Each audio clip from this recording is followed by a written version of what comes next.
Muito obrigada, professor Anderson, pela apresentação. Bom dia, professor Carlos. Então, inicialmente, eu vou falar um pouquinho do que a gente desenvolve no laboratório, né? E eu gosto sempre de comentar que, assim, eu me formei em Química aqui na Universidade de Brasília, trabalhei numa grande empresa cervejeira, e aí eu fiz curso técnico, fiz um mestrado profissionalizante também nessa parte de engenharia cervejeira. Só que como toda brasiliense raiz, né, nascida e criada aqui, quando surgiu a possibilidade de fazer o concurso para o MBA, eu fiz e voltei para Brasília, né? Então, quando eu trabalhava na iniciativa privada, eu trabalhava justamente no Centro de Desenvolvimento de Tecnologias. Então, eu desenvolvi alguns produtos, projetos de redução de custos. E aí, quando eu entrei aqui na Universidade de Brasília, o professor, na época, que era o diretor do CDT, me convidou para eu trabalhar do outro lado. Agora, do lado da universidade, fazendo, então, essa transferência de tecnologia, tá? Então, com isso, eu tenho um laboratório, né, que justamente a gente fez ali também, a gente colocou ali na entrada alguns produtos que a gente já transferiu tecnologia, tá? Então, eu vou contar um pouquinho de tudo isso, do que a gente vivencia no laboratório. Então, transformando ciência em soluções concretas e de alto valor agregado. Não está passando.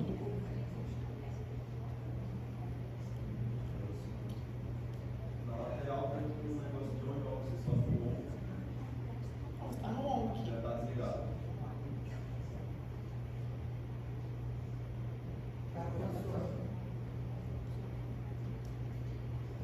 Bom, então, quem somos, né? O NMCERMA é um laboratório de bioprocessos, materiais e combustíveis do Instituto de Química aqui da Universidade de Brasília. A gente fica ali no primeiro andar. Então, o nosso foco está muito relacionado a todas as hélices. Então, a gente tem essa parte de ensino. Então, a gente tem disciplinas com foco nessa questão de sustentabilidade. A gente trabalha também nessa parte de propriedade intelectual e transferência de tecnologia.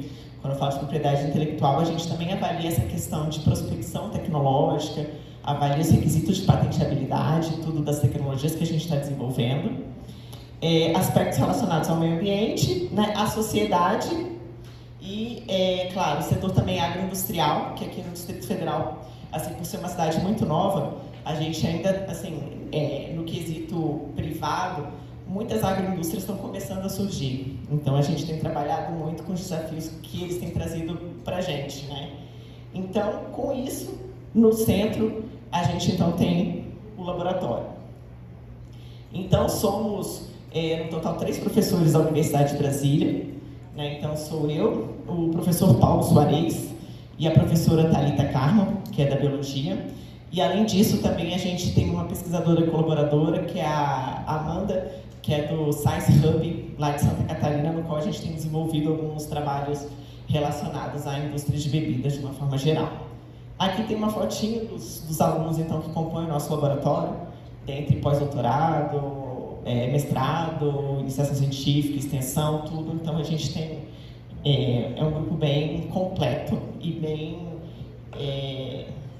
eclético, né? Eu sempre falo de diversas formações.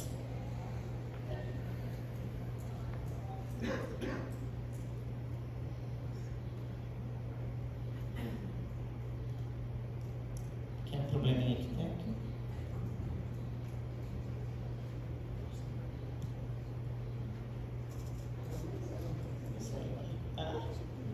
Bom, então aqui a gente teve um caso real de uma transferência de tecnologia que aconteceu aqui da Universidade de Brasília, de uma tecnologia que foi desenvolvida no nosso laboratório. Então tem a Apoiato Recicla, fica no interior de São Paulo, né? E eles procuraram a gente justamente porque a Universidade de Brasília tem uma patente nessa parte de bituca de cigarro. Então, não sei se vocês observaram, mas quando a gente desce lá para o Instituto de Biologia, tem sempre uns catadores de bituca, né? Que é justamente, eles coletam aqui também em todo o interior, e o foco deles está muito relacionado à sustentabilidade. Então, em São Paulo, eles coletam essas bitucas e eles armazenavam apenas essas bitucas de cigarro, né? Então, no sentido de educação ambiental, no sentido de sustentabilidade, tudo mais, mas eles não tinham uma aplicação para essas bitucas, né? Não somente a bituca, mas também outros resíduos. Então, como ele já coletava outros resíduos de uma forma geral, ele falou, olha, eu quero também começar a coletar então a bituca, mas eu quero dar uma destinação para essa bituca e eu quero então buscar essa tecnologia. Então, foi bem interessante porque ele tem uma articulação muito grande, né, com grandes empresas nessa questão de reciclagem. E aí,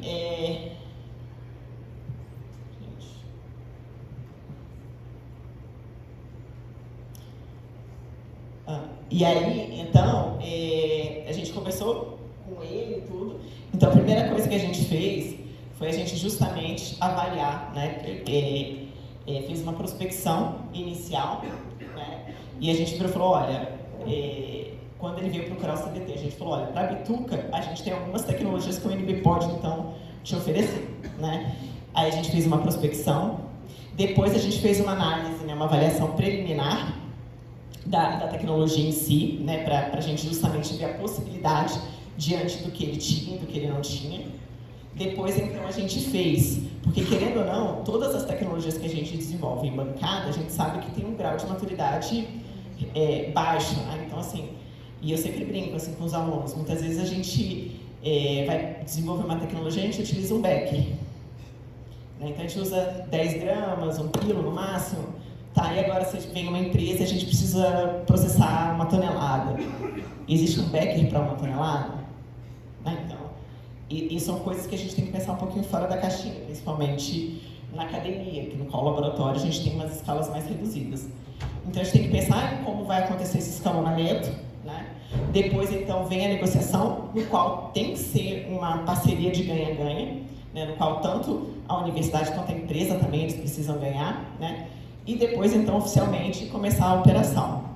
Só que nessa transferência de tecnologia, foi a segunda transferência de tecnologia que a gente fez na Universidade de Brasília. Foi muito interessante, que a gente não tinha um plano de trabalho. Então, quando a gente foi falar com eles, né, a gente assinou o contrato, a gente fez um evento lindo e tudo. Aí ele virou e falou assim, olha, eu não sou químico, eu não sou engenheiro químico, e eu quero saber agora o que eu posso, como é que eu vou montar minha planta.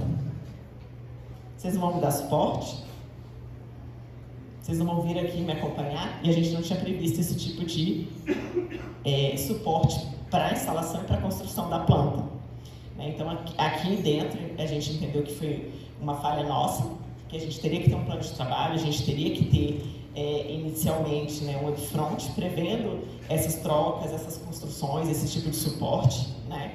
Então, ele veio algumas vezes, depois a gente foi algumas vezes lá na fábrica dele, e aí, então, ele começou a fase de operação, né? Mas inicialmente era muito engraçado, ele tirava a foto, eu achei essa panela aqui de um RU de uma universidade, eu posso comprar para fazer aqui o meu processamento? A gente ficava, não é assim que a gente vai comprando uma panela aqui, um pedaço ali, né? Um agitador ali, então foi isso que a gente foi alinhando e tudo. E aí foi muito legal, porque aí a terceira transferência de tecnologia que a gente fez da universidade para o mercado, a gente tem que ter esse planejamento, a gente tem que ir lá conhecer, a gente tem que prever, a gente tem que colocar os atores envolvidos, né? Para que então a gente possa dar um suporte. E claro, além de não somente fazer a transferência, também é fundamental fazer um acompanhamento até a consolidação dessa transferência, até a gente sentir que a empresa está realmente dominando a tecnologia e vai entregar o que realmente era esperado. Então, as linhas de pesquisa do laboratório estão muito relacionadas a essa parte dos resíduos agroindustriais de uma forma geral, que aqui em Brasília é um problema, porque para você ter o licenciamento ambiental, você tem que ter um planejamento de resíduos sólidos, né, de uma forma geral. Só que, então aqui, o órgão daqui do Distrito Federal, ele sugere que para você ter um licenciamento ambiental, você precisa ter um biodigestor. Só que para você ter um biodigestor, você tem que ter o licenciamento ambiental. Então, a gente fica nesse embate. Então, é muito comum, por exemplo, hoje as agroindústrias aqui do Distrito Federal, eles pagarem para que caminhões levem os seus resíduos para o Goiás, porque no Goiás a situação já é diferente. Então, para eles é um custo muito grande o tratamento desses resíduos agroindustriais, né? Então, desses resíduos, de uma forma geral, a gente tem linhas, né, de pesquisa na área de biocarvão, de cerveja, de combustível, de hidrogênio verde, querendo ou não, porque justamente assim, quando a gente fala em descarbonização, é muito importante também a gente lembrar que os combustíveis, quando eles são queimados, eles geram gás carbônico, água e os gases de efeito estufa e tudo mais. Isso os combustíveis de petróleo. O biocombustível também. É claro, ele vai ter também uma carga negativa, mas ele também, querendo ou não, vai ter uma emissão menor desses gases de efeito estufa. Quando a gente está falando da combustão do hidrogênio, a gente não está mais falando da geração desses gases de carbono de uma forma geral, né? Então, por isso também a gente pesquisa bastante essa linha de hidrogênio, biomateriais e a baunilha do cerrado, né? Que também é um produto que a gente viu um grande potencial para a gente trabalhar na pesquisa e no desenvolvimento tecnológico. Então, os biomateriais, então a gente tem muito essa parte de embalagens para alimentos, proteção dos frutos, né, contra pragas, micro-organismos, e também como possibilidade de fertilizantes. Então a gente pega um resíduo, no meu laboratório cheio de saco de lixo, com etiquetas não é lixo, não jogue fora, porque a gente tem resíduo do bagaço de uva, da vinícola daqui de Brasília, a gente tem bagaço de malte, a gente tem palha de milho, a gente tem os mais diversos resíduos. E aí a gente transforma esse biomaterial nesses biofilmes de uma forma geral. E aí, querendo ou não, a gente desenvolveu esses biofilmes a fim desses materiais, tanto para aumentar o prazo de validade. Então a gente pensa num biofilme no qual a gente pode mergulhar uma fruta, um legume que seja, e depois com água esse biofilme pode solubilizar, né? E com isso a gente aumenta o prazo de validade.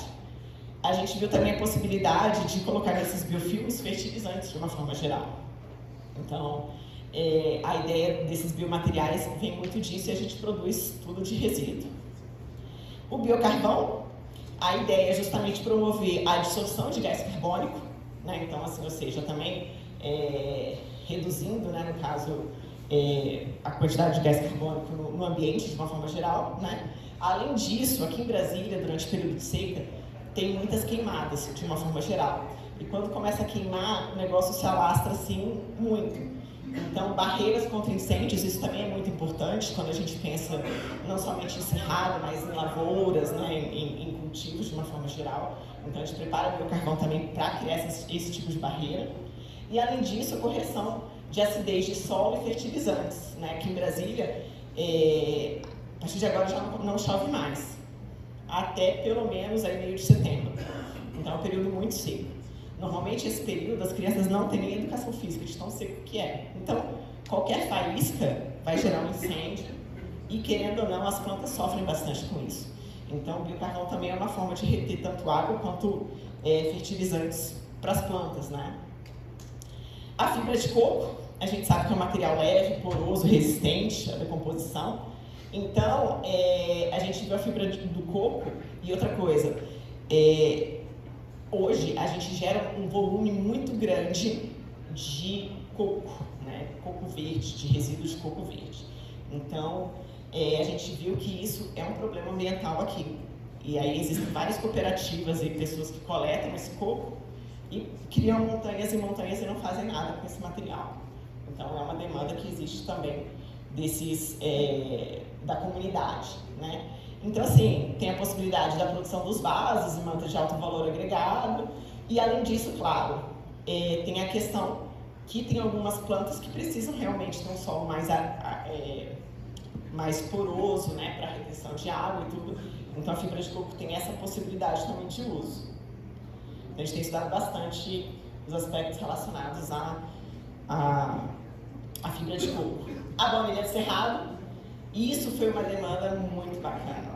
Assim, eu sempre falo, é muito importante quando a gente pensa em transferência de tecnologia também, a gente só não ficar no nosso laboratório pensando no que a gente vai fazer com possibilidade de uso. É importante também a gente ouvir o outro lado. O que o setor produtivo tem de problema que a gente poderia, talvez, trabalhar juntamente? E a Baunilha do Cerrado foi uma produtora aqui próxima que ela ficou por 2 anos plantando a baunilha, cultivando, né, com todo amor e carinho, fez a polinização manual e tudo. e ela foi visitar a filha dela na França. E o processo de cura leva 6 meses da baunilha, no qual eles enrolam no cobertor, desenrolam no cobertor 2 horas por dia. Então é um processo muito artesanal e feito em todos os lugares igual. Então, Madagascar, no México, que são os grandes polos de baunilha de cerrado, todo mundo faz processo de cura exatamente desse jeito. E essa senhora foi visitar a filha na França e deixou o filho para fazer esse processo de cura. Só que o filho foi para a Chapada dos Veadeiros, ficou uma semana fora. Quando ela chegou, a baunilha dela, de 2 anos de cuidado intenso, tinha mofado.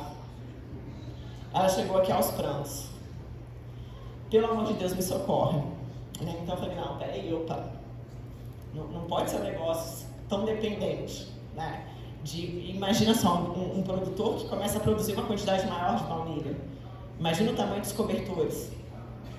A quantidade de pessoas para embalar os cobertores e desembalar os cobertores, né? Então eu falei, opa, peraí, vamos desenvolver. E aí a gente tem um reator no laboratório que a gente desenvolveu para malteação de cevada, né? Justamente para transformar o malte que poderia então produzir a cerveja. E aí eu pensei, por que a gente não pega esse reator, faz uma adaptação e faz então com as favas de baunilha? A fava de baunilha hoje são pequenos produtores, de uma forma geral, que produzem, né? E eles normalmente comercializam a fava verde a R$300 o quilo. É um preço ótimo para o produtor em si. Mas depois que a baunilha passa pelo processo de cura, ela é comercializada a R$7.000 o quilo. E chega na Europa a 7.000 euros o quilo. Mas isso tudo no mercado alternativo, nada formalizado. E outra coisa, quando você vai comprar baunilha, ninguém deixa você abrir o frasco para você sentir o cheiro. Então, assim, a gente tem que ter uma baunilha, né, com as características que a gente espera, aquele aroma típico de baunilha, né? Então, a ideia da gente usar esse reator foi justamente a gente pensar em alternativa. Então, a gente pegou o reator, na verdade, o processo de 6 meses. Quando a gente utilizou esse reator, a gente reduziu para 45 dias o prazo de cura. E a baunilha ficou extremamente cheirosa.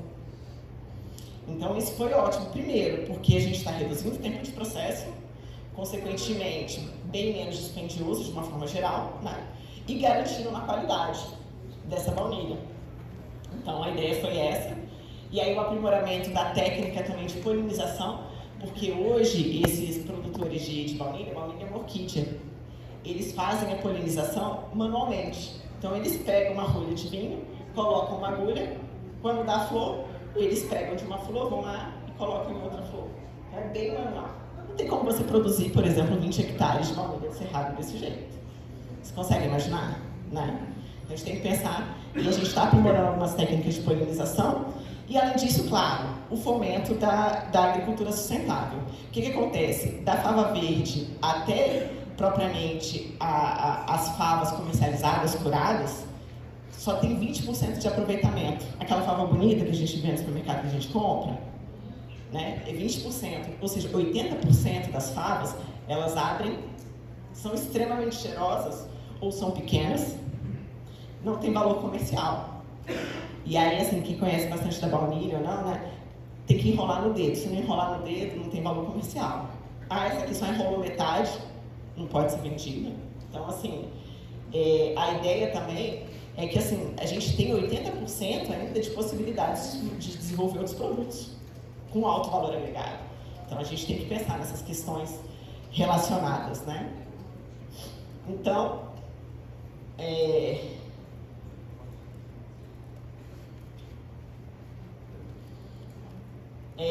então, essa é a linha de pesquisa, e a outra que é o desenvolvimento da cura, né, o aprimoramento das técnicas e o fomento. E aqui tem um pouco dos resíduos que a gente trabalha, né? A gente tem, por exemplo, o caroço de piqui. Vocês já comeram piqui, né? Vocês já pensaram em pensar quanto a gente aproveita do piqui? O milho, vocês já viram o pé de milho? A espiga, né? Quanto a gente come efetivamente da espiga? Né? Beleza, tudo bem. Essa parte do milho fica em si na lavoura para reter umidade, é importante para o plantio direto, principalmente aqui e tudo mais. Mas quando a gente vai nas feiras, vocês já viram as pilhas de milho? De palha de milho? Né? Ou a indústria do milho verde em conserva, quanto ele não gera? Então, isso tudo a gente trata, né? Ali também tem os resíduos de cacau e outras coisas, né? Então, uma forma que a gente pode utilizar é justamente como papel reciclável. Então, a bituca de cigarro a gente viu, né? E a gente fez isso, né? A gente desenvolve papel reciclável, que foi esse projeto inovador. Então, a gente colhe as bitucas, envia lá para a Poiato, e a Poiato então processa.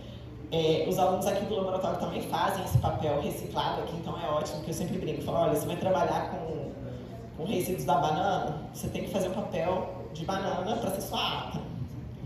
Você vai trabalhar então com coco, então tem que ser, e aí a gente vai fazendo. Então olha só, aqui a gente tem alguns papéis que estão ali fora, né? Então a gente tem a flora da bananeira, tem grama, bituca de cigarro, casca de cebola, e aí vai, né? Fibra de bambu e tudo mais, que a gente desenvolve os papéis. E ficam papéis ótimos, assim, para a gente pensar nessas pastas de uma forma geral, ou convites de casamento, convites mais formais e tudo mais, né?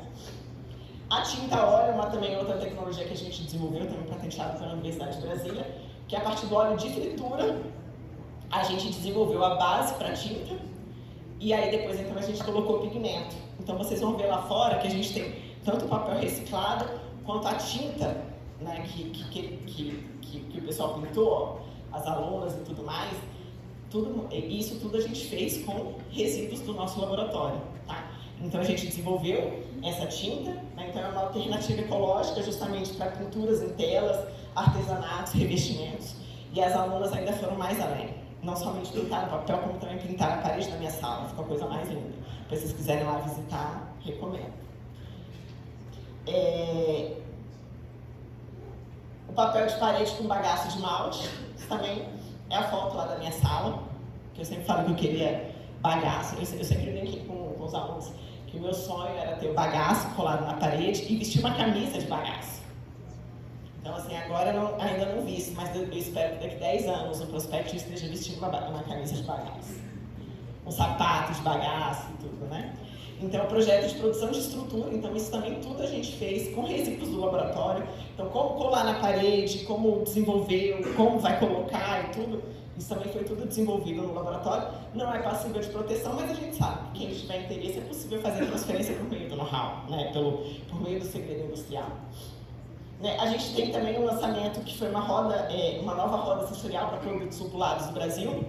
Isso é um desenho industrial que a gente protegeu aqui junto com a Universidade de Brasília. Mas isso foi muito importante porque assim, o Brasil hoje ele é importador de lúpulo.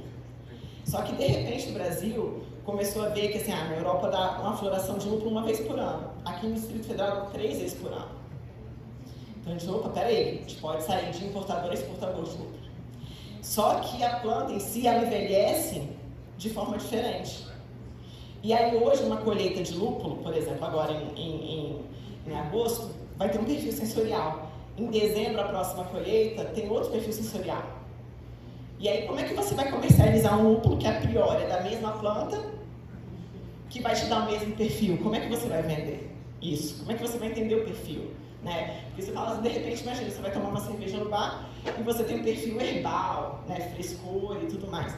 De repente, na outra colheita, trouxe aspectos de especiarias, lembrando um thai, né, tipo canela, cravo. Aí você fala, não é a mesma cerveja que eu estou tomando.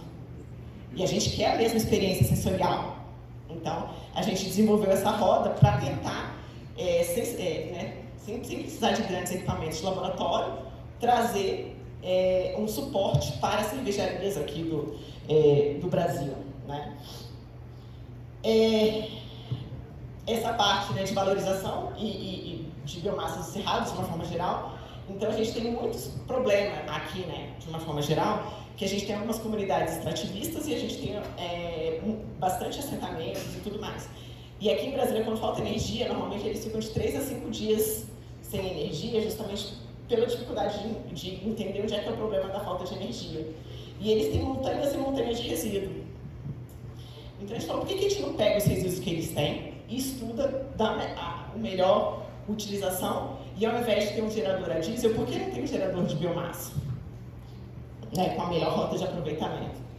Então, a gente justamente fez esse mapeamento. Então, por exemplo, a gente pegou o resíduo do piqui, né? Então só se aproveita 22% do endocarpo em si, né? 78% é a castanha. Eles não têm um sistema para quebrar e aproveitar a castanha, que hoje já é bastante comercializado, e eles têm essa certa dificuldade. E aí o que acontece? Eles têm pilhas e pilhas, não só de caroço de piqui, mas de resíduos do baú e assim vai, né?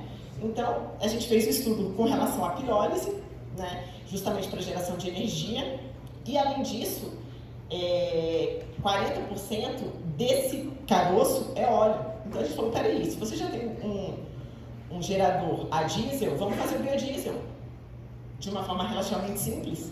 Você não precisa nem comprar um outro equipamento. Mas vamos tentar desenvolver também um sistema que a gente aproveite melhor por meio da gaseificação e tenha uma eficiência energética maior, né? Então, ou seja, sem precisar comprar. A gente fez isso com o caroço do piqui, lá no interior do Pará. Com o caroço do açaí, no interior do Pará. A gente fez aqui também com o caroço do piqui, numa comunidade aqui indo para a Chapada dos Veadeiros, né?